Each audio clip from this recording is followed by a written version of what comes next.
প্রিয় ছাত্রছাত্রী, আজ আমরা অ্যান্ড্রিউ বার্টন ব্যাঞ্জো প্যাটারসনের দ্য ক্যাট প্যাসেজের থার্ড ইউনিটটা পড়ব। এর আগে যে দুটো ইউনিট আমরা পড়েছি সেখানে আমরা দেখেছি যে সেখানে প্যাটারসন বলেছেন যে ক্যাটকে আমরা যেভাবে আনইন্টেলিজেন্ট অ্যানিম্যাল হিসেবে ধরে থাকি সেটা কিন্তু ক্যাট মোটেও নয়, এবং তার বহু পজিটিভ দিকের কথা বলেছে। তার বোর্ডম কাটাতে গেলে সে কী করে, একঘেয়েমি কাটানোর জন্য কিভাবে করে কাজ, হ্যাঁ, বা মানুষের সঙ্গে তার কিছু তুলনা সেই জায়গাটাও করেছেন, দিয়ে তার কিছু সুপিরিয়র দিকও দেখিয়েছেন উনি। এরপর সন্ধ্যাবেলার দিকে হয়তো দেখিয়েছেন যে যখন সবাই ফ্যামিলির পরিবারের সবাই যখন চা খেতে বসে তখন কিভাবে ওই সবাই বসে, যখন গেস্ট আসে বিশেষ করে গেস্টের প্রতি কেমন ভালো আচরণ একটা থাকে, ভদ্র আচরণ করে। কিন্তু গেস্ট যখন আবার তাকে কিছু খেতে দেয় না, দিয়ে শুধু ওই একটু ওই পিঠ আলতো করে চাপড় দিয়ে তাকে একটু বেশ আদর করার চেষ্টা করে, তখন ও আবার আঁচড়ে দেয়। এবং গেস্ট রেগে গেলেও করার কিছু থাকে না, যেহেতু পরিবারের লোকজন তাকে আবার সাপোর্ট করে বিড়ালটার এই আচরণটাকে, সেহেতু তাকে বাধ্য হয়, রাগ চেপে রেখে বাধ্য হন উনি একটু ওই মাছের টুকরো টুকরো দিয়ে দিতে বাধ্য হন। এবং বিড়ালটা যেহেতু ওই গেস্টের মনোভাব বুঝতে পারে, সে আবার ওই ওর পায়ের কাছ থেকে সরে গিয়ে একটা জায়গায় সে খাওয়া দাওয়া করে, অর্থাৎ তারপর সেখানে যে খাওয়া দাওয়া করে। এখান পর্যন্ত আমরা সেকেন্ড ইউনিটে পড়েছি। এইবার আমরা থার্ড ইউনিটে আসব। When the family has finished tea and gathers round the fire, the cat casually goes out of the room. তাহলে এর আগে আমরা যেটা দেখেছি যে ওই যখন টি টেবিলে কি ঘটে সেটা বলেছেন। এইবার বলছেন when, যখন the family has finished tea, যখন পরিবারের লোকজন চা খাওয়া শেষ করেন, চা পর্ব যখন শেষ হয়ে যায়, and gathers round the fire, এবং তারা gathers জড়ো হয় রাউন্ড দ্য ফায়ার, আগুনের চারপাশে, আগুনের চারপাশে যখন তারা জড়ো হয় ওখানে, দ্য ক্যাট, বিড়ালটি, casually goes out of the room, casually ভাবলেশহীনভাবে, উদ্দেশ্যহীনভাবে, গোজ চলে যায় আউট অফ দ্য রুম, ঘর থেকে বাইরে বেরিয়ে চলে যায়। এতক্ষণ একটু ঘরেরই একটু দূরে গিয়ে বসে ওখানে মাছটা খেয়ে নিল। এইবার যখন সবাই আগুনের চারপাশে জড়ো হয়ে গেছে তখন সে ওই হেলতে দুলতে উদ্দেশ্যহীনভাবে ঘর থেকে বেরিয়ে চলে গেল। True life now begins for him, true life, সত্যিকারের জীবন, নাও, এখন, বিগিনস, শুরু হয়, ফর হিম, তার জন্য। মানে বিড়ালের সত্যিকারের জীবন এবার শুরু হয়, এইবার সত্যিকারের জীবন শুরু হয়, মানে যেটা আমরা সাধারণত দেখি না, সেই জীবনটা এবার শুরু হয়। হি সন্টার্স down his own backyard, springs to the top of the fence, drops lightly down to the other side. He saunters down his own backyard. Saunters মানে হচ্ছে অলসভাবে হাঁটা, সে অলসভাবে হেঁটে যায়, ওই যে উদ্দেশ্যহীনভাবে ধীরে সুস্থে অলসভাবে হেঁটে চলেছে। ডাউন হিজ ওন ব্যাকইয়ার্ড, তার নিজের, ব্যাকইয়ার্ড মানে বাড়ির পিছনের দিকে যে ফাঁকা জায়গা, উঠোনের মতো থাকে, ফাঁকা জায়গা থাকে, সামনের দিকে নয় পিছনের দিকে, সেই পিছনের দিকে যে ফাঁকা জায়গা সেখান পর্যন্ত অলসভাবে হেঁটে হেঁটে যায়। স্প্রিংস, ঝাঁপ দেয় বা লাফ দেয়, to the top of the fence, বেড়ার যে উপরে, বেড়ার উপরে লাফ দিয়ে দেয়, ওখান থেকে ঝপ করে একদম বেড়ার উপরে লাফ দিয়ে দিল, প্রাচীর বা বেড়া যেগুলো থাকে তার উপরে লাফ দিল। Drops lightly to the other side, drops lightly, হালকা করে পড়ে যায়, আলতো করে পড়ে যায়, টু দ্য আদার সাইড, অন্যদিকে, মানে ওই উঠোনের দিক থেকে প্রাচীরের ওপর লাফ দিয়ে উঠলো, সেখান থেকে আস্তে করে পড়ে গেল অন্য সাইডে, অন্যদিকে, মানে ঘরের যে সীমানা তার থেকে বাইরে চলে গেল।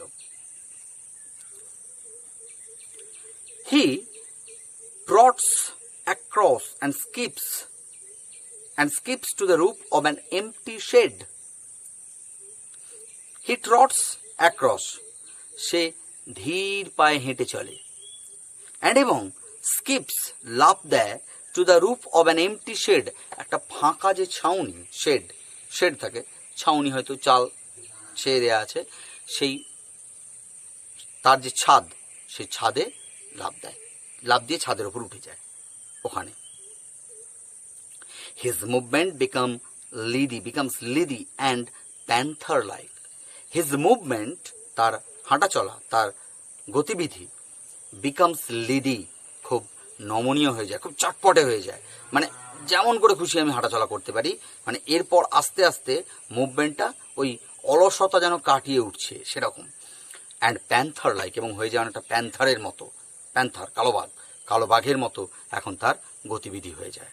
মানে ওই বলবেন এখানে সেটা আছে, এই পরের দিকে আছে এরকম, মানে ওই আমরা যেটাকে খুব একটা বিড়াল মানে একটা খুব নিরীহ প্রাণী বা এরকম যেটা ভাবতাম সেরকম নয়, আস্তে আস্তে সে তার নিজের খোলস ছেড়ে বেরিয়ে আসছে সেই রকম আর কি। ঠিক আছে, তার যে গতিবিধিটা হয়ে যায় অনেকটা চটপটে হয়ে যায়, অনেকটা প্যান্থারের মতো হয়ে যায়।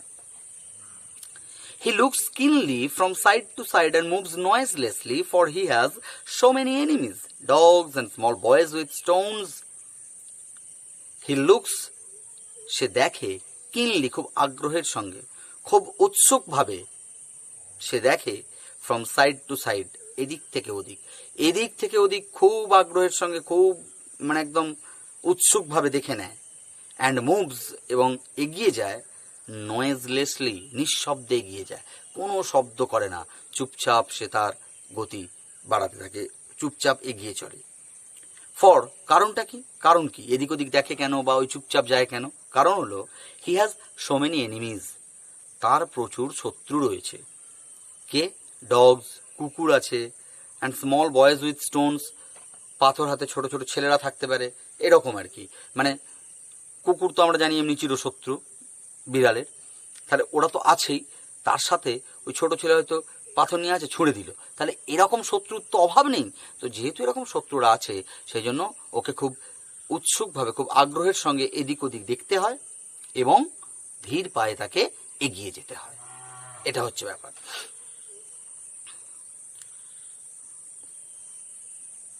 তাহলে on the top of the shed, the cat arches his back and rakes his claws once or twice through the soft bark of the old roof. On the top of the shed, ওই ছাউনির উপরে, ছাউনির ছাদে, the cat arches his back, the cat, বিড়ালটা, arches, ধনুকের মতো বাঁকায়, his back, তার পিঠটাকে। মানে বিড়ালের গা ভাঙা নিশ্চয়ই তোমরা দেখেছো ওরকম, ওই কখনো এমনিতে তো এমনি গা ভাঙে যেমন ঠিকই আছে, কখনো দেখবে পেটটাকে ভিতরের দিকে ঢুকিয়ে বলটাকে উপরের দিকে ধনুকের মতো এরকম অনেকটা বাঁকিয়ে দেয়, এরকমভাবে বাঁকিয়ে উপরের দিকে তুলে দেয়, আর্চিস হিজ ব্যাক, সে ধনুকের মতো তার ওই পিঠটাকে বাঁকিয়ে দেয়। অ্যান্ড এবং রেক্স হিজ ক্লজ, এবং আঁচড়ায় নিজের ওই নখযুক্ত থাবাটাকে, থাবা দিয়ে আঁচড়ায়, ওয়ান্স অর টোয়াইজ, দু একবার, থ্রু দ্য সফট বার্ক, ওই নরম ছালটার ওপর, অব দ্য ওল্ড রুফ, পুরানো যে ছাদটা, মানে হয়তো ছাউনির উপরটা হয়তো কোনো ওই যা হোক কিছু দিয়ে একটা ছেয়ে দেওয়া আছে, তার ফলে উপরের দিকটা হয়তো অনেক দিন ওল্ড রুফ, তো মানে পুরানো ছাউনির ছাদ, উপরের দিকটা সফট হয়ে গেছে, সফট বার্ক, ওই জন্য বলা হচ্ছে সফট বার্ক, খুব নরম যে ছালটা, নরম উপরের আস্তরণটা, সেটাকে আঁচড়াতে থাকে নিজের ওই নখযুক্ত থাবা দিয়ে, কয়েকবার এটা করে। He stretches himself a few times to see if every muscle is in full working order. He stretches himself, সে নিজেকে একটু প্রসারিত করে। এই যে স্ট্রেচেস মানে আমরা যেটাকে বলি একটু গা ভাঙা আর কি, একটু আড়মোড়া ভাঙা, একটু গা ভেঙে নিল, তাহলে একটু সে গা ভাঙে, একটু নিজেকে প্রসারিত করে। আমরা ঘুম থেকে উঠে একটু ওই যে গা ভাঙি, যেটা অ্যাকচুয়ালি দেখবে গা ভাঙা মানে কিন্তু নিজেদেরকে প্রসারিত করা, অর্থাৎ আমরা যেমন থাকি তার থেকে একটু এরকম করে একটু গাটা ভেঙে নিলাম, মানে বডিটাকে একটু বাড়িয়ে নিলাম, তার মানে এটা কি, এই যে একটা শরীরের মধ্যে আলস্য ভাব থাকে সেটা একটু কেটে যায়, প্রথম কথা। এবং মাসেলগুলো একটু চনমনে হয়ে যায়, আমাদের যে পেশিগুলো সেগুলো একটু চনমনে হয়ে যায়, একটু কাজ করার মতো জায়গায় চলে আসে। ঠিক সেই জন্যই এখানে ওটাও করছে বিড়ালটা। হি স্ট্রেচেস হিমসেলফ, সে নিজেকে প্রসারিত করে বা গা ভাঙে, আ ফিউ টাইমস, কয়েকবার, টু সি, এটা দেখে নিতে, ইফ এভরি মাসেল, তার প্রত্যেকটা পেশি, is in full working order, কাজ করার মতো অবস্থায় আছে কিনা। ওই যেটা বললাম যে সব ঠিকঠাক আছে কিনা পেশিগুলো, সেটা একটু বুঝে নেওয়া হলো। তাহলে প্রত্যেকটা তার যে পেশি, সেই পেশিগুলো কাজ করার মতো অবস্থায় আছে কিনা সেটা দেখে নেওয়ার জন্য সে নিজেকে কয়েকবার প্রসারিত করলো, কয়েকবার গা ভেঙে নিল। Then, drooping his head nearly to his paws, he sends across a call to his kindred. Then তারপর drooping his head, তার মাথাটাকে ঝুঁকিয়ে, nearly to his paws, তার ওই থাবার কাছ পর্যন্ত, ওই নখযুক্ত যে থাবা, ক্ল প একই মানে এখানে, তাহলে বলছে তার একদম কাছে, নিয়ারলি টু হিজ পজ, প্রায় তার ওই নখযুক্ত থাবার কাছ পর্যন্ত মাথাটাকে ঝুঁকিয়ে, হি সেন্ডস অ্যাক্রস আ কল, সে একটা ডাক পাঠায়, সেন্ডস অ্যাক্রস পাঠায়, আ কল একটা ডাক, টু হিজ কিন্ড্রেড, তার আত্মীয় বা পরিবারের উদ্দেশ্যে সে একটা ডাক ছাড়ে, মিয়াও বলে একটা ডাক ছেড়ে দিল। ঠিক আছে, তাহলে তারপর সে ওই তার মাথাটাকে নিজের ওই থাবার কাছ পর্যন্ত ঝুঁকিয়ে একটা নিজের পরিবার বা আত্মীয় স্বজন, বন্ধু বান্ধব যারা আছে কিন্ড্রেড, তাদের উদ্দেশ্যে একটা ডাক ছাড়ে। Before long they came, gliding graceful shadows. Before long মানে অনতি বিলম্বে, মানে খুব তাড়াতাড়ি, দে কাম তারা চলে আসে, গ্লাইডিং একদম ধীর মসৃণ ভাবে হেঁটে আসে, গ্লাইডিং গ্লাইড করা, গ্লাইড মানে পিছলে যাওয়া টাইপের এরকম আর কি, তার এখানে মসৃণ ভাবে, ধীর ভাবে অথচ মসৃণ ভাবে চলে আসে। গ্রেসফুল সাবলীল সুন্দর, শ্যাডোজ ছায়া, মানে দেখতে পাওয়া যায় মসৃণ ভাবে হেঁটে আসা কতকগুলো সুন্দর ছায়া যেন ওই চলে আসে অনতি বিলম্বে, মানে কাল বিলম্ব না করে, দেরি না করেই চলে আসে তারা। No longer are the meek creatures who an hour ago were mewing for fish and milk. No longer are the meek creatures. এখন আর তারা কিন্তু নিরীহ প্রাণী নয়, মিক নিরীহ, ক্রিচার্স প্রাণী জীব, এখন কিন্তু বিড়াল আর নিরীহ জীব নয়। হু যারা, অ্যান আওয়ার এগো এক ঘন্টা আগেও, ওয়ার মিউইং যারা মিউ মিউ করছিল, ফর ফিশ অ্যান্ড মিল্ক মাছ এবং দুধের জন্য, এক ঘন্টা আগে যারা মিউ মিউ করছিল নিরীহ প্রাণীর মতো, এখন আর তারা কিন্তু সেরকম নিরীহ প্রাণী নয়। দে আর নাও গ্রিম ফাইটার্স। দে তারা, আর নাও এখন, গ্রিম ফাইটার্স এখন তারা তো ভয়ানক যোদ্ধা, ভয়ানক যোদ্ধা। এর আগে ফার্স্ট ইউনিটে বলা হয়েছিল সেই অ্যাক্রোব্যাট, সেখানে ছিল অ্যাথলিট, অ্যাক্রোব্যাট আর গ্রিম ফাইটার, সেই গ্রিম ফাইটার্স। তাহলে এখন কিন্তু তারা ওই গ্রিম ফাইটার্স, এখন তারা কিন্তু ভয়ানক যোদ্ধা, দুর্দান্ত যোদ্ধা, এখন তারা দাঁতে দাঁত চেপে লড়াই করবে একদম পুরো, এখন আর তারা মোটেও নিরীহ প্রাণী নয়। Just think how much more he gets out of his life then you do out of yours. এইখানটায় একটা তোমাদের টেক্সট বইটাতে একটা ভুল আছে, ওটা দেন আছে, ওটা দেন হবে, এটা ভুল আছে। তার কারণ এখানে যে মাছ মোড় আছে, মোড় অর্থে এখানে দেনটা আসবে, এটা দেন হবে। এখানে একটা কম্প্যারিজন, তো মোড়ের ক্ষেত্রে দেন হবে, এটা খেয়াল রাখতে হবে। জাস্ট থিঙ্ক তাহলে ভাবো, হাউ মাচ মোর কতটা বেশি, he gets out of his life সে তার জীবন থেকে পায়, মানে জীবন থেকে সে কত কি পায়, কতটা বেশি পায়, দেন, এটা দেন হবে, দেন হবে না, then you do out of yours, তুমি বা তোমরা তোমাদের জীবন থেকে যতটা কিছু সের আগে পরিতৃপ্তি লাভ করো, হ্যাঁ এর আগে ছিল না সেরকম, আমরা আমাদের জীবন থেকে যা লাভ করি, যা পাই, তার থেকে অনেক বেশি ওই বিড়ালটা কিন্তু তার জীবন থেকে পায়, এটা আমাদেরকে ভাবতে হবে। And the sports they have to, আর তাদের স্পোর্টসও আছে, তারা অনেক খেলাধুলাও করে। অ্যাথলিট বলা হয়েছে আগে, তাহলে অ্যাথলিট খেলাধুলা করে, তাহলে তাদের কিন্তু স্পোর্টসও আছে, এটাও খেয়াল করতে হবে, তাদের খেলাধুলাও আছে। And they get as they get older they go in for sport to the suburban backyards. As they get older, যখন তাদের বয়স হয়ে যায়, they go in for sport, তারা খেলাধুলার জন্য চলে যায়, to the suburban backyards, শহরতলির যে বাড়ির পিছনের দিকে সব ফাঁকা জায়গাগুলো থাকে, সেই জায়গায় তারা খেলাধুলার জন্য চলে যায় যখন বয়স হয়ে যায়, মানে যখন এখানে আর এই সমস্ত বাড়ি টাড়ি সব যেখানে আছে প্রচুর আছে, হ্যাঁ, সেখানে আর লোকজনের সঙ্গে যখন থাকতে পারে না, তখন তারা শহরতলির যে সমস্ত ফাঁকা জায়গাগুলো আছে, শহরতলি মানে উপনগর যেগুলোকে বলি আমরা, সেই উপনগরের যে ফাঁকা জায়গা, সেই জায়গাতে তারা চলে যায় ওখানে, মানে যেটা ঠিক শহরও নয় আবার গ্রামও নয়, এরকম জায়গা সেরকম। তাহলে সেই জায়গাগুলো, তাহলে অ্যাজ দে গেট ওল্ডার, যখন তারা তাদের বয়স হয়ে যায়, they go in for sport to the suburban backyards, তারা খেলাধুলার জন্য ওই শহরতলির বাড়ির পিছনের যে ফাঁকা জায়গা সেখানে তারা চলে যায়। This ব্যাকইয়ার্ডস that are dull to us are to them hunting grounds where they have more gallant adventures than King Arthur's knights ever had. These backyards, এই যে ফাঁকা জায়গাগুলো বাড়ির পিছনের, এই যে ফাঁকা জায়গাগুলো, that are dull to us, যেগুলো আমাদের কাছে খুব বোরিং, একঘেয়ে, মানে এই জায়গাগুলো আমাদের কাছে একটু ইন্টারেস্টিং নয়, ডাল। ইন্টারেস্টিং অপোজিট কথা হচ্ছে ডাল।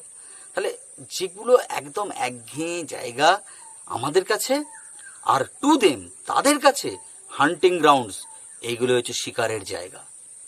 হোয়ার, যেখানে they have more gallant adventures, তারা অনেক মানে সাহসী, রোমাঞ্চকর অনেক অভিজ্ঞতা লাভ করে বা রোমাঞ্চ পায়, than King Arthur's knights ever had, এমনকি ওই রাজা আর্থারের যে যোদ্ধারা ছিলেন, সেই যোদ্ধারা যে হচ্ছে রোমাঞ্চ লাভ করেছিলেন তার থেকেও বেশি।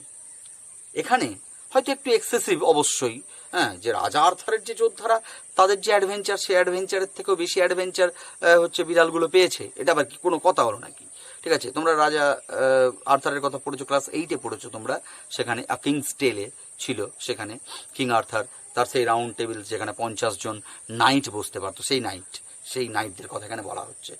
সেই নাইটরা মানে অ্যাডভেঞ্চার, বিভিন্ন অ্যাডভেঞ্চারে কিন্তু গেছে তারা, হ্যাঁ, কেউ কেউ অ্যাডভেঞ্চারে যে অ্যাডভেঞ্চার থেকে ফিরে এসেছেন, কেউ কেউ সে অ্যাডভেঞ্চার থেকে ফিরে আসতে পারেননি, সেখানেই মানে বীরভাবে লড়াই করতে গিয়ে মারা গেছেন, এরকম আছে, কিন্তু তার খুব বীর যোদ্ধা। তাহলে বলছে সে রাজা আর্থারের যে বীর যোদ্ধারা ছিলেন তাদের থেকেও নাকি আরও বেশি সাহসী রোমাঞ্চ এরা লাভ করে ওই জায়গাগুলোতে। ঠিক আছে, আমি প্রথম দিন ইন্ট্রোডাকশনের দিন একটা কথা বলেছিলাম যে এই 3 এলিফ্যান্ট পাওয়ার যে প্যাসেজটা, যে প্যাসেজ থেকে ক্যাট প্যাসেজটা নেওয়া হয়েছে, মানে যে প্রুজ কালেকশন থেকে ক্যাট প্যাসেজটা নেওয়া হয়েছে, এখানে বেশ কিছু জায়গায় উনি কিন্তু এরকম বেশ কিছু জিনিসকে খুব সিরিয়াসভাবে প্রেজেন্ট করতে গেছেন, কিন্তু ব্যাপারগুলো মানে খুব হাসির, কিন্তু প্রেজেন্ট করেছেন উনি খুব সিরিয়াসভাবে। ঠিক আছে, তো এইটা অনেকটা সেরকম জায়গা একটা, যেখানে উনি ব্যাপারটা হয়তো খুব সিরিয়াসলি মানে বলতে চাইছেন খুব সিরিয়াস ব্যাপার, কিন্তু আসলে এটা একটা মজার ব্যাপার। ঠিক আছে, রাজা আর্থারের যে যোদ্ধারা তাদের থেকেও অনেক বেশি সাহসী রোমাঞ্চ তারা লাভ করতেন ওই শহরতলির ফাঁকা জায়গাগুলোতে, যেগুলো আমাদের কাছে খুব মানে একঘেয়ে, মনোরম মোটেও নয়, একঘেয়ে জায়গা, ওগুলো তাদের শিকারের জায়গা। কিন্তু it is always spoken as a reproach against cats that they are more fond of their home than of the people in it. It is always spoken, এটা সব সময় বলা হয়, as a reproach, নিন্দা করে, against cats, বিড়ালদের বিরুদ্ধে নিন্দা করে এটা সবসময় বলা হয়, that যে they are more fond of their home, তারা নাকি অনেক বেশি পছন্দ করে তাদের বাড়িটাকে, than of the people in it, এই বাড়ির লোকজনের থেকে। মানে এটা বিড়ালদের ব্যাপারে নিন্দা করে প্রায় সময়ই বলা হয় যে ওরা বাড়ির লোকজনের থেকে বাড়িটাকে বেশি পছন্দ করে, যে বাড়িতে ওরা বাস করছে সে বাড়িটাকে বেশি পছন্দ করে, বাড়ির লোকজনকে ওরা অতটা পছন্দ করে না, এটা বলা হয়। মানে এটা এটা এটা এই ব্যাপারে বিড়ালদের একটা এরকম নিন্দা আছে এটা। Naturally, the cat doesn't like to leave his country, the land where all his friends are and where he knows every landmark. Naturally, স্বাভাবিকভাবেই, the cat doesn't like to leave his country. একটা বিড়াল তার নিজের যে দেশ, নিজের যে জায়গা, সেটাকে ছেড়ে যেতে চায় না। The land, সেই জায়গা, where যেখানে all his friends are, তার সমস্ত বন্ধুরা আছে। বিড়ালের সমস্ত বন্ধুরা যে জায়গায় আছে সেই জায়গাটাকে স্বাভাবিকভাবেই একটা বিড়াল ছেড়ে যেতে চায় না। অ্যান্ড এবং হোয়ার, যেখানে হি নোজ এভরি ল্যান্ডমার্ক, যেই জায়গায় হি নোজ, সে জানে, এভরি ল্যান্ডমার্ক, সবকটা বিশেষ জায়গা জানে। এক একটা জায়গার এরকম ল্যান্ডমার্ক থাকে, দেখবে যখন কোনো অনলাইন বা কোনো জায়গাতে আমরা যখন অ্যাড্রেস দিলে বলে ল্যান্ডমার্ক। ল্যান্ডমার্ক অনেক কিছু হতে পারে। ল্যান্ডমার্ক আমরা বলতে পারি কোনো একটা ধরো বিশেষ বাস স্টপ, সেটাও ল্যান্ডমার্ক হতে পারে। কোনো একটা স্কুল তো অবশ্যই ল্যান্ডমার্ক। কোনো যদি বড় ক্লাব থাকে সেটাও একটা ল্যান্ডমার্ক। তাহলে এরকম বেশ কিছু ল্যান্ডমার্ক থাকে জায়গার, মানে একটা বিশেষত্ব থাকে, বিশেষ কিছু বৈশিষ্ট্য সেই ল্যান্ডমার্ক। তাহলে বলছে একটা বিড়াল স্বাভাবিকভাবেই সেই জায়গা, সেই দেশ ছেড়ে যেতে চায় না যেখানে তার সব বন্ধুরা রয়েছে এবং যেই জায়গার সে সমস্ত বিশেষ জিনিসগুলো জানে, সেই জায়গাটাকে সে স্বাভাবিকভাবেই ছেড়ে যেতে চায় না। এইটা এই ব্যাপারে একটা একটা জোকসের কথা মনে পড়লো। একজন তার বন্ধুকে বলছে, জানিস ভাই, খুব মানে অস্বস্তি হচ্ছে, বাড়িতে একটা বিড়াল আছে, মানে কিছুতেই বিড়ালটা থেকে নিষ্কৃতি পাওয়া যাচ্ছে না। বলছে, যতবারই ছেড়ে দিয়ে আসি ততবারই চলে আসে। ওই যে বললাম সব ল্যান্ডমার্ক জানে, ঠিক চলে আসে। যতবারই যেখানেই ছেড়ে দিয়ে আসি ততবারই চলে আসে। বলছে, একবার তো এমন আমি করলাম, মানে এমন জায়গায় ঘুরিয়ে ঘুরিয়ে ঘুরিয়ে ঘুরিয়ে তাকে নিয়ে গেলাম, নিয়ে গিয়ে সেখানে ছেড়ে দিয়ে এলাম, আমি আর বাড়ি ফিরে আসতে পারছি না, এমন জায়গা। তাহলে তুই ফিরলি কি করে? কেন? বিড়ালটার পিছু পিছু। মানে বিড়ালটা জানে, আমি জানি না। বিড়াল সব ল্যান্ডমার্ক জানে, সে আমাকে ঠিক ওই ঘর পর্যন্ত আমাকে নিয়ে চলে এলো। তাহলে আমি তার পিছু পিছু চলে এলাম, আমিই ভুলে গেছি কোন জায়গা। তাহলে নিন্দা করে বলা হয় এই কথাটা, কিন্তু এই কথাটা অনেকাংশে সত্যি। Exiled in a new land, he would have to learn a new geography. Exiled in a new land, নতুন জায়গায় তাকে নির্বাসিত করা হলে he would have to learn, তাকে শিখতে হবে a new geography, একটা নতুন ভূগোল শিখতে হবে। মানে তাকে যদি এই জায়গা থেকে অন্য নতুন কোনো জায়গায় নিয়ে চলে যাওয়া হয়, তাকে তাহলে নতুন করে আবার ভূগোল শিখতে হবে। ওই যে ল্যান্ডমার্ক, কোন কোন জায়গায় কি আছে না আছে সেগুলো আবার নতুন করে জানতে হবে। তাহলে প্রত্যেকটা বিশেষত্ব, বিশেষ জায়গা তাকে জানার জন্য ওই নতুন করে ভূগোলটা শিখতে হবে। তাহলে এক্সাইল মানে নির্বাসিত হওয়া। তাহলে নতুন জায়গায় নির্বাসিত হলে তাকে আবার নতুন করে ভূগোল শিখতে হবে। So, when the family moves, the cat, if allowed, will stay at the old house and attach himself to the new tenants.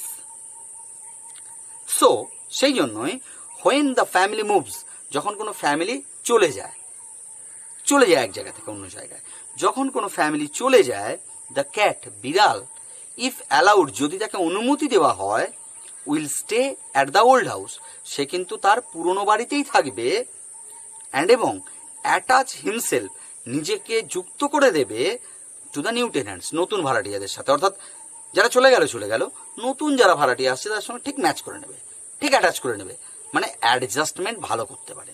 এটা হচ্ছে মেন কথা। তাহলে যখন চলে যাবে বাড়ির লোকজন, এক জায়গা থেকে অন্য জায়গায় মুভ করবে, তখন বিড়ালকে কিন্তু যদি অনুমতি দেওয়া হয়, সে কিন্তু যাবে না ওদের সঙ্গে, সে ওখানেই থাকবে এবং নতুন ভাড়াটিয়া যারা ওই বাড়িতে আসবে তাদের সঙ্গে ঠিক অ্যাটাচ করে নেবে, ঠিক তাদের সঙ্গে ও যুক্ত হয়ে যাবে। আবার he will give them the privilege of boarding him while he enjoys life in his own way. একটু মজা করে শেষ করলেন লেখক, বলছেন যে he will give them the privilege, তিনি এই মানে বিড়ালটা will give them, তাদেরকে দেবে, মানে ওই নতুন ভাড়াটিয়াদেরকে দেবে, the privilege, সুযোগ সুবিধা দেবে বা সুবিধা দেবে একটু, অফ বোর্ডিং হিম, তার সাথে বাস করার, বোর্ডিং মানে একসাথে বাস করা, বোর্ডিং হিম, তার সাথে বাস করার সুবিধা দেবে, হোয়াইল, যখন he enjoys life in his own way, সে কিন্তু তার নিজের মতো করে জীবন উপভোগ করবে, করতে করতে ওদেরকেও তার সঙ্গে বাস করার অনুমতি দেবে। অর্থাৎ এখানে মজা কেন করলেন না, আরে এই বাড়িতে এরা যতদিন এসছে তার থেকে বেশি দিন বিড়ালটা আছে, তাহলে বাড়িটা কার হলো? বিড়ালটার হলো। তাহলে বিড়ালটা কিন্তু নতুন ভাড়াটিয়াদেরকে তার সঙ্গে থাকার একটা সুবিধা দেবে। আর ঠিক আছে, থাকো, এসেছো যখন আমার সঙ্গে থাকো, আমি কিন্তু আমার মতো করে বাবু জীবন এনজয় করবো, তোমরা তোমাদের মতো থাকো, ঠিক আছে। তাহলে তার সঙ্গে তাদের সঙ্গে যুক্ত হওয়ার চেষ্টা করবে এবং সে তাদেরকে ওর সাথে থাকার একটা সুবিধা দেবে এবং নিজের মতো করে জীবনটাকে কিন্তু উপভোগ করবে। তাহলে আমরা যেটা দেখলাম যে এই প্যাসেজে বিড়াল সম্বন্ধে আমরা কিছু কথা তো অবশ্যই জানতাম, কিছু কথা আমরা অবশ্যই একটু নতুনভাবে জানলাম। হয়তো কিছু পুরনো কথা ছিল, সেগুলো একটু অত ভালো করে ভাবিনি কোনো সময়, সেগুলো আবার নতুন করে ভাবতে পেলাম। সেই জায়গাগুলো কিন্তু এখানে উনি ক্যাট সম্বন্ধে তুলে ধরেছেন এখানে একটা। ঠিক আছে, আমি আবার প্রত্যেকবারের মতোই এই প্যাসেজেরও ডেসক্রিপশন বক্সে আমি কিছু স্যাম্পল কোয়েশ্চেন দেবো, তোমরা অভ্যেস করবে অবশ্যই, ওয়ার্ড নোটসও দেওয়া থাকবে। হ্যাঁ, আর যদি কোনো প্রবলেম হয় অবশ্যই আমাকে জানিও। ঠিক আছে।